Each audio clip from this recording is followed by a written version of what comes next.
Hi welcome to my channel. இன்றைக்கி வந்து நம்ம என்ன பார்க்க போகிறோம் அப்படின்னா, ஒரு சூப்பரான ஸ்நாக்ஸ் ரெசிபி தான் பார்க்க போகிறோம். ரிங் முறுக்கு வாங்க எப்படி செய்கிறதுன்னு பார்க்கலாம்.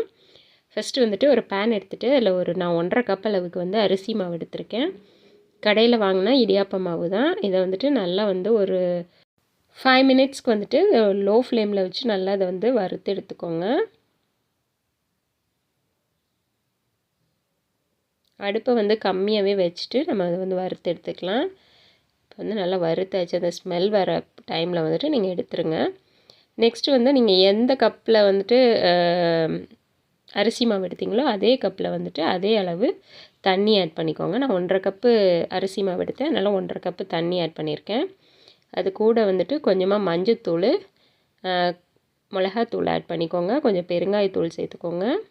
அதுக்கப்புறமா எள் வந்து கருப்பு எள் ஆட் பண்ணியிருக்கேன். அதுக்கப்புறம் ஓமம் வந்துட்டு நல்லா வந்து நசுக்கிட்டு கையில் இந்த மாதிரி நடுவில் வச்சு நல்லா இந்த மாதிரி கசக்கிட்டு நீங்கள் ஆட் பண்ணிக்கோங்க. அப்படி இல்லைன்னா ஜீரகம் கூட சேர்த்துக்கலாம். இதுக்கு தேவையான உப்பு ஆட் பண்ணிக்கலாம். இந்த சைஸ் அளவுக்கு வந்துட்டு நான் வந்து பட்டர் ஆட் பண்ணியிருக்கேன். இது ஒரு 2 டேபிள் ஸ்பூன் அளவுக்கு வரும். இது எல்லாத்தையும் நல்லா கலந்து விட்டுக்கோங்க. இப்போ வந்து நீங்கள் அடுப்பை வந்து நல்லா ஹையாக வச்சுட்டு நல்லா ஒரு கொதிச்சு வர வரைக்கும் வெயிட் பண்ணிக்கலாம். இப்போ எல்லாம் கொதிச்சிருச்சு. கொதிச்சதுக்கப்புறமா வந்துட்டு அடுப்பை நல்லா கம்மி பண்ணிடுங்க. கம்மி பண்ணிவிட்டு நீங்கள் அதை வறுத்து வச்ச அந்த அரிசி மாவை வந்து இதில் கலந்து விட்டுக்கோங்க.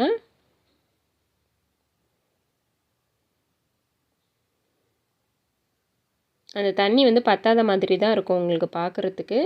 ஆனால் வந்து நல்லா கலந்து விட்டுக்கோங்க எல்லாத்தோடையும். இல்லை நம்ம தண்ணி வேறு எதுவும் ஆட் பண்ணக்கூடாது. அப்படியே நம்ம இன்னொரு பாத்திரத்துக்கு மாற்றி வச்சிடலாம்.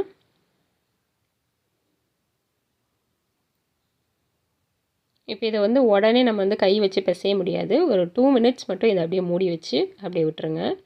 ஒரு கரெக்டாக ஒரு 2 மினிட்ஸ் கழித்து இதை வந்து ஓப்பன் பண்ணி அந்த பொறுக்கிற சூடு இருக்கும் அதுலேயே வந்துட்டு இதை நல்லா அழுத்தி பிசைஞ்சுக்கோங்க. உங்களுக்கு ரொம்ப உதிரியாக இருக்க மாதிரி தோணுச்சு அப்படின்னா கையை மட்டும் தண்ணியில் நனைச்சிட்டு நீங்கள் அப்படியே மாவு பிசைஞ்சிக்கலாம். தண்ணி ஊற்றக்கூடாது. ஜஸ்ட்டு கையை மட்டும் தண்ணியில் நனைச்சிட்டு நீங்கள் அதை வந்து பிசைஞ்சு எடுத்துக்கலாம். நான் வந்து தண்ணியெல்லாம் எதுவும் தொடலை, இருந்தாலும் எனக்கு கரெக்டாக வந்துருச்சு.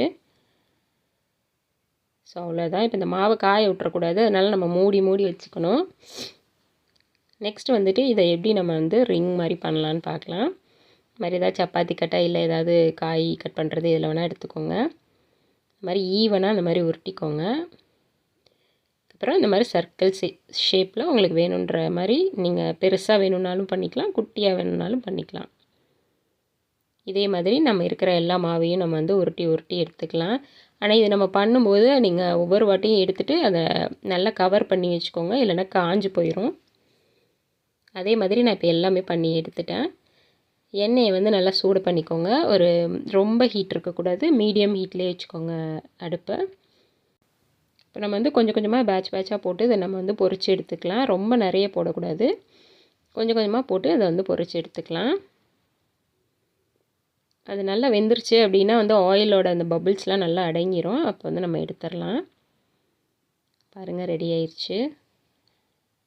ஸோ அவ்வளோதாங்க. நீங்கள் வந்து ஈவினிங் ஸ்நாக்ஸ் பண்ணணும் அப்படின்னா இதை வந்து நீங்கள் ஸ்கூல் விட்டு வர பிள்ளைங்களுக்கெல்லாம் டக்குன்னு நம்ம செஞ்சு கொடுக்குறதுக்கு ஈஸியாக இருக்கும்.